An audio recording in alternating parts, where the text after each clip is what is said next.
Bonsoir et bienvenue à Perspective. Le Saint-Siège est depuis hier État membre à part entière de l'Organisation mondiale pour les migrations, l'OMI. Cet organisme veille sur les conditions des migrants. Monseigneur Silvano Maria Tomasi, représentant permanent à l'ONU pour le Vatican, interviewé par Radio Vatican, explique que l'Église est depuis toujours impliquée dans le service des migrants et des réfugiés. Il souligne l'importance de la présence du Saint-Siège en tant qu'instance morale. À Rome, la tombe du pape Innocent VIII, pape au XVe siècle, vient d'être transférée de l'ancienne basilique. Cette magnifique tombe en bronze, créée par Antonio di Poloia vers la fin du XVe siècle, vient d'être restaurée et transférée maintenant dans la basilique Saint-Pierre grâce au soutien des chevaliers de Colomb. Le cardinal Angelo Comastri, archiprêtre de la basilique Saint-Pierre, a reconsacré cette tombe hier lors d'une célébration à laquelle assistaient les chevaliers de Colomb. Et toujours au Vatican, le cardinal Jean-Louis Torrent, président du Conseil pontifical pour le dialogue interreligieux, souhaite une solution rapide pour le Moyen-Orient. Lors d'un colloque à Rome, il a proposé 4 attitudes clés pour lutter contre les tensions.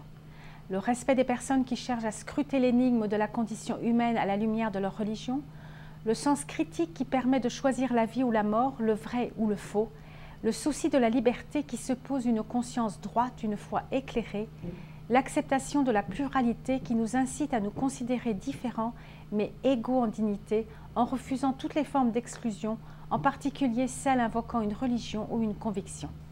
Et à ce sujet, pour mieux connaître les religions, une exposition au Musée des civilisations de Gatineau vient de commencer, Dieu, mode d'emploi. Cette exposition inédite va durer 9 mois jusqu'au 3 septembre. Elle met l'accent sur les pratiques religieuses des plus grandes traditions et invite à la participation en donnant son avis et témoignages. Voir le site civilisation.ca. Et puis à la Saint-Nicolas, plusieurs pays d'Europe, notamment l'Allemagne, la Suisse et la Hollande, fêtent aujourd'hui Noël et offrent des cadeaux aux enfants en souvenir de cet évêque de Turquie, Saint Nicolas, qui sauva des enfants. Ici, beaucoup de familles cherchent à vivre cette période de préparation de Noël en résistant au stress de la fièvre des cadeaux. Et l'association familiale d'Estrie donne des conseils simples pour aider à dépenser selon son budget et donne des idées nouvelles de cadeaux comme de donner du temps, prendre du temps avec les enfants en famille, confectionner soi-même des cadeaux et susciter la créativité. Tout cela afin d'avoir la disponibilité pour vivre les célébrations de Noël dans la détente et l'intériorité. Et puis pour nourrir ce temps de l'Avent, une conférence d'Hélène Champagne, professeure à l'Institut de pastoral des Dominicains, Enfance et spiritualité.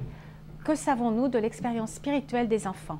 La conférence a lieu jeudi 8 septembre, 19h30 à la librairie Pauline. Et puis en cette fête de Saint-Nicolas, une petite note de Noël, le Saint-Père allumera l'arbre de Noël le plus grand au monde, réalisé à Gubbio en Italie demain.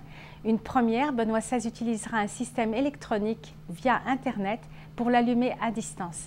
Rappelons que le sapin est un signe de paix et de fraternité entre les peuples. Bonne Saint-Nicolas à tous ceux qui la souhaitent. À la prochaine.